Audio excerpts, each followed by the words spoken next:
जय आदिवासी मित्रांनो, मी आज आले 32व्या आदिवासी सांस्कृतिक महासंमेलनाला. गेटमध्ये एंट्री केला तर फार गर्दी होती, पण मी कशी क्यूटशी पोज दिली. पुढे जाताच मला दिसले भगवान बिरसा मुंडा, टंट्या मामा यांचे स्टॅच्यूज. मग मला दिसले विदेशी देशाचे गेटअप केलेले आदिवासी बांधव. मी त्यांच्यासोबत फोटो काढला. नंतर मला दिसलं राजस्थानी आदिवासी बांधव. मी त्यांचे गाणे ऐकले, ते मला खूप आवडले. मग मी रावण डान्स पाहिला, तो पण मला खूप आवडला. नंतर मी पण आपला महाराष्ट्राचा आदिवासी कोकणी डान्स केला, शिबली फिरवली.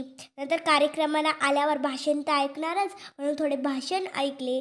मग मी रंगीबिरंगी गोंड्यांना हात लावले, त्यांच्यासोबत फोटो काढले. मी बाजू बंद घेतले, कंबरपट्टा घेतला, रंगीबिरंगी टोपली घेतली आणि काही स्टॉल्सला व्हिजिटसुद्धा केले. नंतर मी तारपा बघितली, बैलगाडी बघितली, ती कमान बघितले. मग मला भूक लागल्यावर मी थोडेसे जेवण केले.